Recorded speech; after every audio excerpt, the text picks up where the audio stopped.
Me describing what it's like to be adopted into a big white household, an all white community, I can only describe it a certain way.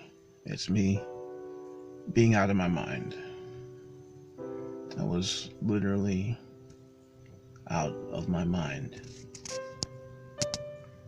Too much happened to me too young. And I'm just not playing catch up. A movie I think every adoptee should see, and non-adoptee for that matter, is Get Out and The Truman Show. Because there's truth in both of those movies for what an adoptee goes through.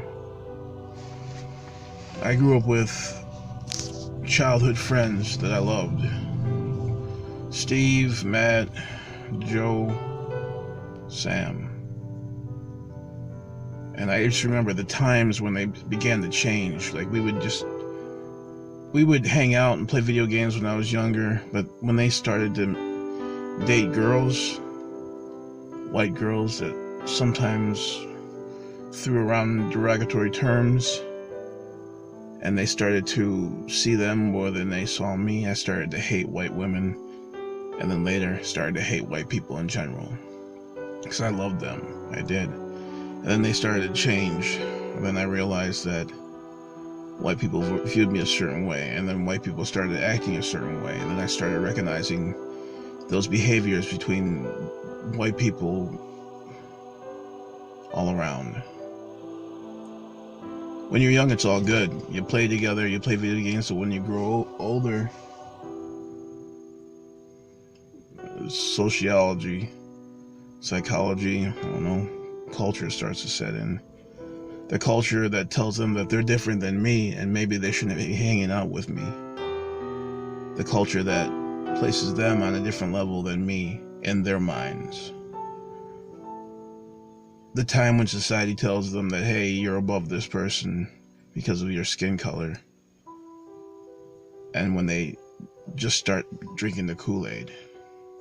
When they go from young and innocent, playing around with me, playing video games, Sega, and then they grow up, and they finally start drinking the Kool-Aid. It's one of the most painful experiences I've ever had.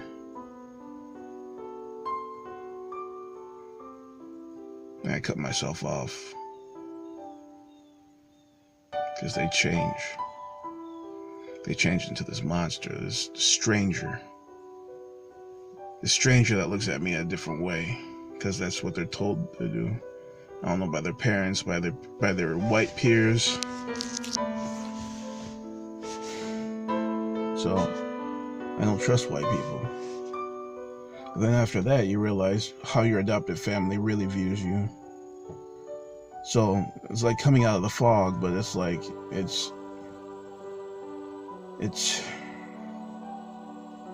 drastic.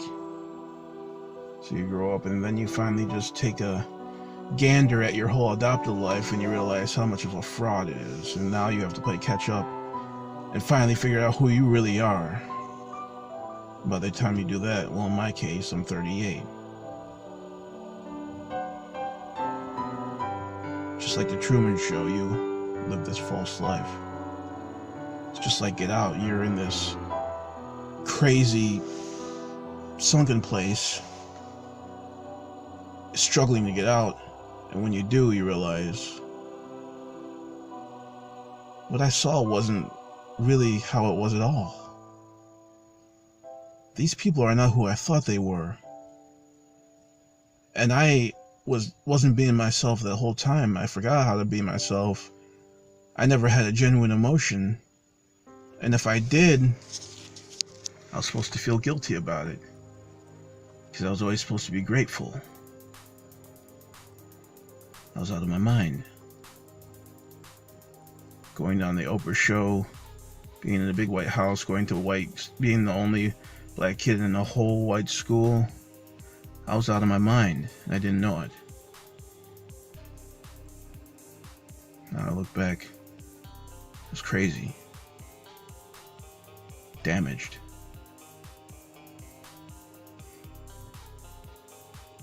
I don't know how I survived all that.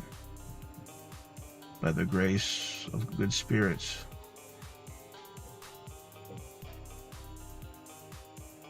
I would never wish that upon anybody.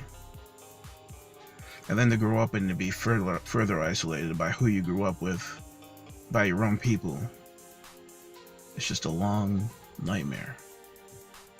The nightmare of not belonging. The nightmare of not knowing who you are, constantly searching for your truth, and the nightmare of never knowing your biological parents. The nightmare of not being able to afford the proper therapy. It's all one long nightmare.